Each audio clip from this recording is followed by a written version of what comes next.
Malam itu, kegelapan terasa lebih pekat dari biasanya saat Adit tiba di desa Kalimati. Jalanan tanah yang berkelok-kelok, diapit oleh rimbunnya hutan jati, terasa sepi dan hanya diterangi oleh sorot lampu mobilnya yang sesekali menembus kabut tipis. Penugasan dari kampus untuk riset budaya lokal di desa terpencil ini, ia harap, akan menjadi pelarian sempurna dari hiruk-pikuk kota dan memori pahit yang masih menghantuinya. Desa ini begitu terpencil, seolah terputus dari dunia luar, dikelilingi oleh hutan lebat yang menyimpan misteri, dan selalu diselimuti kabut yang tak pernah benar-benar sirna, bahkan saat matahari bersinar terik. Penduduk desa menyambutnya dengan ramah, senyum tipis terukir di wajah mereka yang sebagian besar sudah dimakan usia. Mereka menawarkan makanan sederhana, dan Adit merasakan kehangatan yang kontras dengan dinginnya udara pegunungan.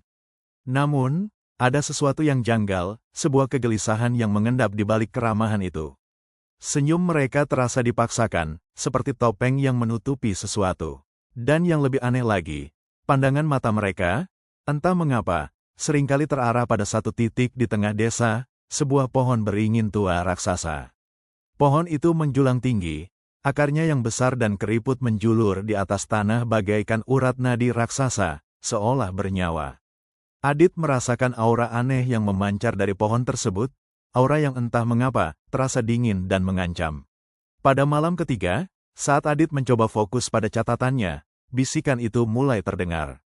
Awalnya samar, hanya seperti desiran angin yang menerpa jendela kamarnya yang terbuka sedikit. Namun seiring berjalannya waktu, bisikan itu semakin jelas, membentuk sebuah melodi mengerikan yang entah bagaimana, memanggil-manggil namanya. Suara itu berasal dari arah beringin tua, dan rasa penasaran yang bercampur dengan ketakutan mulai menguasai Adit. Ia tak bisa lagi menahan diri. Dengan senter kecil di tangan, ia nekat melangkah keluar, menembus kabut malam yang semakin tebal, menuju pohon keramat itu. Semakin dekat dengan beringin, hawa dingin yang menusuk tulang semakin menjadi.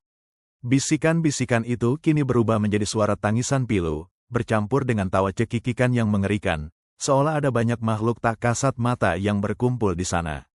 Senter Adit gemetar di tangannya. Di antara akar-akar pohon yang saling melilit dan membentuk lorong-lorong gelap, Adit melihat siluet samar, bergerak-gerak seperti bayangan yang menari dalam irama yang ganjil. Bentuknya tak jelas, namun Adit merasakan kehadiran yang sangat kuat dan jahat. Ia yakin, ada sesuatu yang sangat tidak beres di desa Kalimati ini, sesuatu yang jauh lebih gelap dari yang ia bayangkan. Ia merasa seperti ada ratusan mata tak terlihat yang memperhatikannya dari kegelapan. Ketakutan Adit semakin menjadi-jadi setelah ia memberanikan diri bertanya kepada Pak Mardi, kepala desa yang tampak paling bijaksana dan, entah mengapa, sedikit lebih terbuka daripada warga lainnya. Pak Mardi, dengan mata menerawang penuh kekhawatiran, berbisik, "Jangan sekali-kali mendekati beringin itu, Nak. Ada penunggu di sana, bukan penunggu biasa." Wajahnya pias saat ia melanjutkan ceritanya, mengisahkan tentang beberapa warga desa yang menghilang tanpa jejak selama beberapa tahun terakhir. Yang lebih mengerikan, setiap kehilangan selalu terjadi setelah mereka terlibat dalam praktik yang tidak seharusnya, seperti yang diungkapkan Pak Mardi dengan nada misterius. Desa Kalimati, ternyata, menyimpan rahasia kelam yang terkubur dalam-dalam, sebuah rahasia yang sepertinya sudah menjadi bagian tak terpisahkan dari kehidupan mereka. Merasa ada kejanggalan besar, Adit mulai menelisik lebih jauh. Ia menghabiskan waktu berjam-jam di perpustakaan desa yang kecil dan berdebu, yang menyimpan koleksi buku-buku usang tentang kepercayaan dan adat istiadat lokal. Di antara tumpukan naskah tua yang kertasnya sudah menguning, ia menemukan catatan-catatan kuno yang merujuk pada sebuah ritual yang disebut pemujaan agung.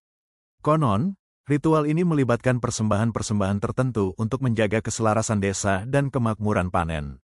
Namun, setiap detailnya selalu samar, terkesan disembunyikan, dan tidak pernah dijelaskan secara gamblang tentang apa sebenarnya yang dipersembahkan atau kepada siapa ritual itu ditujukan. Suatu sore yang cerah namun terasa mencekam, Dimas, seorang anak kecil berusia sekitar 6 tahun yang sering mengikuti Adit bermain, tiba-tiba menghilang. Dimas adalah anak yang ceria, selalu dengan senyum polos di wajahnya, dan hilangnya dia menimbulkan kepanikan yang luar biasa di seluruh desa. Warga berbondong-bondong, dengan wajah cemas, mencari di setiap sudut desa, memanggil-manggil namanya hingga suara mereka serak. Namun, Tidak ada hasil. Adit, dengan ingatan akan bisikan dan tangisan dari beringin tua, merasa ada sesuatu yang tidak beres. Ia teringat akan ucapan Pak Mardi tentang penunggu dan praktik yang tidak seharusnya. Dengan tekad bulat, Adit nekat masuk ke hutan terlarang yang terletak tepat di belakang beringin, sebuah tempat yang menurut warga desa tidak boleh dimasuki oleh siapapun. Udara di dalam hutan itu terasa sangat berat, dipenuhi dengan kelembaban dan aroma tanah basah. Adit menemukan jejak kaki Dimas yang kecil, terlihat jelas di tanah yang lembek. Ia mengikuti jejak itu dengan hati-hati, namun tiba-tiba, jejak tersebut lenyap begitu saja, seolah Dimas menghilang di telan bumi di tengah hutan lebat. Di kejauhan, Adit kembali mendengar tawa cekikikan yang sama, kali ini lebih dekat, lebih menyeramkan, dan terasa sangat jahat. Ia tahu, hilangnya Dimas bukan sekadar kasus anak tersesat biasa. Ini adalah bagian dari misteri kelam yang bersembunyi di balik desa Kalimati. Pencarian Dimas tak membuahkan hasil. Setiap sudut desa telah disisir, setiap warga telah dimintai keterangan, namun Dimas tetap tak ditemukan. Perlahan, kepanikan di wajah warga desa mulai tergantikan oleh ekspresi pasrah, seolah mereka sudah terbiasa dengan kehilangan, seolah ini adalah bagian tak terhindarkan dari takdir mereka di Kalimati. Adit tak bisa menerima ini. Perasaan bersalah dan tanggung jawab membelitnya, mendorongnya untuk terus mencari tahu kebenaran di balik hilangnya Dimas dan misteri desa ini. Ia merasa harus mengungkap tabir kelam ini. Ia teringat kembali perkataan Pak Mardi tentang praktik yang tidak seharusnya, dan mulai mencurigai adanya keterlibatan ilmu hitam yang telah mencengkeram desa ini selama bertahun-tahun. Selama penelusurannya yang semakin dalam, Adit menemukan sebuah rumah tua yang letaknya agak terpencil, sedikit terpisah dari perkampungan utama, berada di pinggir hutan yang gelap. Rumah itu tampak terabaikan sepenuhnya, diselimuti lumut tebal dan tumbuhan merambat yang menutupi hampir seluruh dindingnya, memberinya kesan angker. Jendela-jendela kayu lapuknya pecah, pecahannya berserakan di tanah, dan pintu depannya terbuka sedikit, mengundang siapa saja untuk masuk, sekaligus mengintip ke dalam kegelapan yang ada di dalamnya. Konon, rumah itu dulunya milik seorang dukun sakti yang menghilang secara misterius puluhan tahun lalu, meninggalkan jejak-jejak cerita mistis yang beredar di kalangan warga. Dengan jantung yang berdebar kencang di dadanya, Adit memberanikan diri memasuki rumah itu. Udara di dalamnya terasa pengap, berat, dan dingin menusuk, dipenuhi dengan bau apak khas benda-benda lama dan aroma tanah yang lembab. Debu tebal menutupi setiap permukaan, dan suara langkah Adit bergema hampa di ruangan yang kosong. Di salah satu sudut ruangan utama, ia menemukan altar kecil yang terbuat dari batu, berdebu, dengan sisa-sisa sesajen kering yang sudah menghitam dan beberapa tulisan kuno yang terpahat di permukaannya, tulisan yang tak ia pahami maknanya. Di bawah tumpukan kain tua yang lusuh dan berbau apek, Adit menemukan sebuah diari yang sampulnya sudah usang. Diari itu milik seorang wanita bernama Kartika. Dengan tangan gemetar, Adit mulai membaca isinya. Diari itu menceritakan kisah yang mengerikan tentang perjanjian gelap dengan entitas tak kasat mata, tentang tumbal-tumbal yang harus dipersembahkan, dan tentang jeritan-jeritan yang tak henti dari beringin tua yang selalu menghantui malam. Kartika menuliskan bagaimana seorang penjaga yang kejam meminta lebih dan lebih, dan bagaimana satu persatu penduduk desa mulai menghilang secara misterius, seolah ditelan bumi. Tanggal terakhir yang tertulis di diari itu hanya beberapa hari sebelum Dimas menghilang. Sebuah kalimat terakhir Kartika terukir jelas di halaman terakhir, membuat bulu kuduk Adit berdiri, penjaga menginginkan yang termuda, yang paling murni. Tumbal berikutnya adalah dia. Sebuah firasat buruk merayapi benak Adit, firasat yang jauh lebih menakutkan daripada yang pernah ia rasakan sebelumnya. Isi diari Kartika bagaikan palu godam yang menghantam kesadaran Adit, menguatkan dugaannya tentang praktik tumbal ilmu hitam yang telah mengakar dalam di desa Kalimati. Ia menyadari, beringin tua itu bukan sekadar pohon keramat biasa, melainkan pusat dari segala kekejian, sebuah gerbang menuju dunia lain yang gelap. Desa Kalimati, yang ia kira damai, ternyata terperangkap dalam lingkaran setan yang tak berujung, di mana nyawa manusia menjadi taruhannya. Malam itu, bulan purnama bersinar sangat terang, cahayanya yang keperakan menembus celah-celah kabut tipis yang selalu menyelimuti desa, menciptakan pemandangan yang indah sekaligus mengerikan. Adit merasakan aura aneh yang sangat kuat menyelimuti seluruh desa, aura yang terasa dingin, mencekam, dan penuh energi negatif. Bisikan-bisikan yang sering ia dengar kini kembali, kali ini lebih banyak, lebih kuat, seolah ribuan suara tak kasat mata memanggil-manggil dari segala penjuru, memenuhi setiap sudut malam. Dari jendela kamarnya, Adit menyaksikan pemandangan yang membekukan darahnya. Beberapa warga desa terlihat berjalan keluar dari rumah masing-masing. Langkah mereka gontai, mata mereka kosong, seolah berada dalam kondisi terhipnotis. Tanpa bicara, mereka bergerak serempak, seperti iring-iringan zombie, menuju ke arah beringin tua di tengah desa. Wajah mereka pucat pasi, tak ada ekspresi, dan sorot mata mereka yang hampa menambah kengerian pemandangan itu. Adit, meskipun diliputi rasa takut yang luar biasa, mengikuti mereka diam-diam, bersembunyi di balik semak-semak dan pohon-pohon. Di bawah beringin raksasa, Pak Mardi dan beberapa sesepuh desa lainnya sudah menunggu. Mereka mengenakan jubah hitam lusuh dengan simbol-simbol aneh yang dijahit di atasnya, simbol-simbol yang tampak kuno dan misterius. Di tengah lingkaran yang mereka bentuk, tergeletak seekor kambing hitam yang sudah disembelih, darahnya masih segar, mengalir deras membasahi akar-akar beringin yang menyembul di permukaan tanah, menciptakan genangan merah gelap yang menyeramkan. Pak Mardi, dengan wajah tegang dan mata terpejam, mulai merapalkan mantra-mantra dalam bahasa kuno yang Adit tak pahami. Suaranya menggelegar di tengah keheningan malam, menciptakan resonansi yang menakutkan. Aroma darah segar bercampur dengan bau kemenyan yang dibakar memenuhi udara, menciptakan suasana ritual yang sangat mencekam. Adit bersembunyi di balik semak-semak, menyaksikan ritual mengerikan itu dengan ketakutan yang tak terkira, jantungnya berdebar kencang seolah ingin meloncat keluar dari dadanya. Ini adalah pemujaan agung, yang sesungguhnya, ritual yang selama ini hanya ia dengar sebagai mitos, kini terpampang nyata di depan matanya. Sebuah kebenaran pahit yang jauh lebih menakutkan daripada yang pernah ia bayangkan. Setelah ritual mengerikan itu selesai, warga desa yang terlibat kembali ke rumah masing-masing dengan langkah gontai, seolah baru terbangun dari mimpi buruk yang panjang. Ekspresi mereka kosong, namun ada sedikit kelegaan yang tampak samar di wajah pucat mereka. Adit, dengan keberanian yang entah datang dari mana, memberanikan diri menemui Pak Mardi. Ia menuntut penjelasan, hatinya penuh amarah dan kekecewaan. Ia tidak bisa lagi berpura-pura tidak tahu. Awalnya Pak Mardi mengelak, mencoba menutupi kebenaran dengan alasan-alasan yang tidak masuk akal.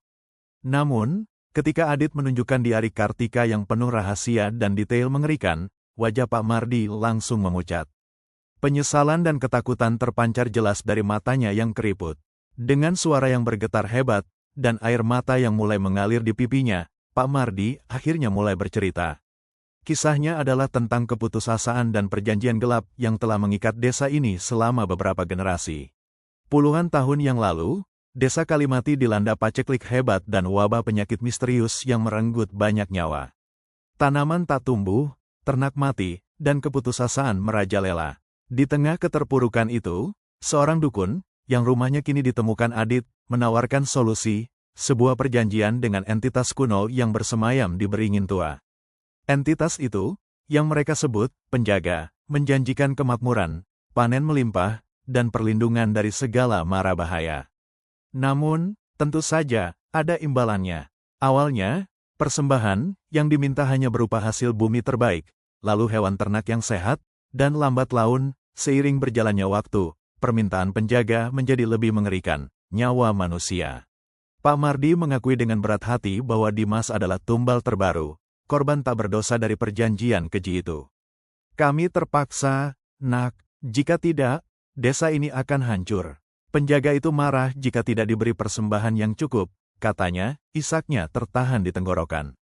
Ia menjelaskan bahwa penjaga adalah roh jahat yang rakus, yang memakan energi vital dari manusia, terutama anak-anak, karena mereka dianggap paling murni dan memiliki energi paling besar. Selama ini, mayat-mayat para tumbal dibuang ke dalam rongga besar yang gelap di bawah beringin, tempat yang menjadi gerbang bagi entitas itu untuk masuk dan keluar dari dimensi mereka. Adit merasa mual, perutnya bergejolak. Ia terjebak di sarang iblis, di sebuah desa yang hidup dalam bayang-bayang tumbal dan teror. Adit tidak bisa menerima kenyataan ini. Hatinya memberontak, dipenuhi amarah dan kepedihan atas nasib tragis Dimas dan warga desa lainnya. Ia bertekad untuk menghentikan ritual keji ini, untuk memutuskan rantai perjanjian gelap yang telah mencengkeram desa Kalimati selama puluhan tahun. Jika ia tak bisa menyelamatkan semua, setidaknya ia harus menyelamatkan mereka yang masih bisa diselamatkan, membebaskan mereka dari cengkeraman penjaga yang haus darah. Ia tahu, satu-satunya cara adalah dengan menghancurkan sumber kekuatan entitas jahat itu. Ia kembali membaca diari Kartika, kali ini dengan lebih teliti, mencari setiap petunjuk, setiap celah untuk meloloskan diri dari mimpi buruk ini. Di bagian akhir diari, Adit menemukan secercah harapan. Kartika sempat menuliskan tentang sebuah ritual penolak bala yang diwariskan secara turun-temurun oleh leluhurnya, sebuah ritual kuno yang diyakini bisa melemahkan bahkan mengusir entitas jahat seperti penjaga. Ritual itu membutuhkan benda-benda suci tertentu yang harus ditemukan di 4 penjuru mata angin di sekitar desa, dan yang paling krusial, ritual itu harus dilakukan pada malam puncaknya, saat gerhana bulan total. Kebetulan, berdasarkan kalender kuno yang ada di diari itu, gerhana bulan akan terjadi dalam waktu 3 hari lagi. Waktu sangat terbatas. Adit segera menyusun rencana. Ia akan mencari benda-benda suci itu, meskipun ia tahu risikonya sangat besar. Ia juga memutuskan untuk meminta bantuan Pak Mardi. Meskipun terlibat dalam praktik keji ini, Pak Mardi menunjukkan penyesalan yang mendalam dan tampaknya ingin membebaskan desanya dari kutukan ini. Adit berharap Pak Mardi bisa membantunya mencari benda-benda suci dan menjadi pemandu di medan yang asing ini. Adit juga mencoba menghubungi pihak berwajib di kota dengan ponselnya, namun sinyal di desa Kalimati sangat buruk, seolah ada sesuatu yang sengaja menghalangi semua komunikasi, mengisolasi desa dari dunia luar. Setiap detik terasa berharga, ia harus bertindak cepat. Sebelum penjaga menuntut tumbal selanjutnya, sebelum kegelapan menelan lebih banyak nyawa tak berdosa. Adit tahu, ini akan menjadi pertaruhan hidup dan mati. Malam gerhana bulan total tiba, membawa serta kegelapan yang pekat, seolah seluruh cahaya telah ditelan oleh jurang kehampaan. Langit hitam tanpa bintang, hanya dihiasi lingkaran merah darah di mana bulan seharusnya bersinar. Udara terasa dingin dan berat, dipenuhi aura mencekam yang tak tertahankan. Adit, dengan jantung berdebar keras di dadanya, ditemani oleh Pak Mardi yang pucat pasi dan diliputi ketakutan, akhirnya berhasil mengumpulkan semua benda suci yang dibutuhkan. Dengan berbekal diari Kartika yang usang di tangan Adit, mereka melangkah tegap menuju Beringin Tua, pusat dari segala kejahatan. Suara bisikan dan tawa cekikikan kini terdengar di mana-mana, lebih kuat, lebih nyata, seolah ribuan suara mengolok-olok mereka. Seolah penjaga itu marah dan siap menyerang siapa saja yang berani mengusik dominasinya. Tepat di bawah beringin raksasa yang tampak lebih mengerikan dari biasanya, mereka memulai ritual penolak bala. Adit membaca mantra-mantra kuno dari diari Kartika dengan suara lantang, berusaha menembus aura jahat yang menyelimuti tempat itu. Sementara itu, Pak Mardi, dengan tangan gemetar, menempatkan benda-benda suci yang mereka kumpulkan, sebuah keris berkarat, sebuah guci tanah liat berisi ramuan kering, dan beberapa batu permata yang memancarkan cahaya redup, di titik-titik yang ditentukan di sekeliling pohon. Saat mantra terakhir terucap, sebuah gempa kecil mengguncang tanah. Beringin Tua bergetar hebat, dahannya berderak, seolah kesakitan. Akar-akarnya yang besar dan keriput, yang selama ini mencengkeram tanah dengan kuat, tiba-tiba mencabut diri, bergetar dan melilit seperti ular raksasa yang terluka. Dari dalam rongga besar yang gelap di bawah pohon, tempat mayat-mayat tumbal dibuang, terdengar raungan mengerikan, bukan suara manusia, melainkan suara ribuan jiwa tersiksa yang dilepaskan, suara penderitaan yang tak tertahankan, bergema memenuhi seluruh desa. Kemudian, sebuah cahaya putih terang tiba-tiba memancar dari benda-benda suci yang diletakkan Pak Mardi, menembus kegelapan malam dengan kekuatan yang tak terlukiskan. Siluet hitam raksasa, yang bentuknya tak jelas namun sangat mengintimidasi, muncul dari dalam beringin, meraung kesakitan saat cahaya itu mengenainya. Sosok itu perlahan-lahan menyusut, mengeluarkan asap hitam pekat yang berbau belerang, seolah wujudnya mulai terkikis oleh kekuatan suci. Beringin Tua, yang tadinya perkasa dan angker, kini mulai layu dengan cepat, daun-daunnya menguning dan rontok bagaikan hujan, dan batangnya retak di sana-sini, mengeluarkan getah hitam seperti darah. Ketika gerhana bulan mulai berlalu, digantikan oleh cahaya bulan yang kembali bersinar samar, penjaga itu menghilang sepenuhnya, lenyap seperti asap yang terbawa angin. Hening yang menakutkan menyelimuti desa Kalimati.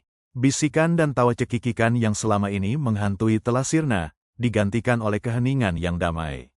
Penduduk desa, yang sebelumnya tampak kosong dan ketakutan, kini mulai menunjukkan ekspresi lega, seolah beban berat selama puluhan tahun telah terangkat dari pundak mereka.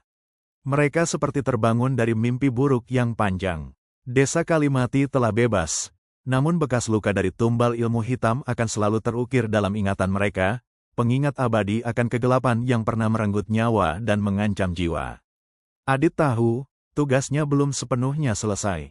Ia harus memastikan kejadian ini tidak akan terulang lagi, dan kisah kelam Desa Kalimati akan menjadi pelajaran berharga bagi semua orang, sebuah peringatan tentang bahaya dari perjanjian gelap dan keserakahan yang tak terkendali.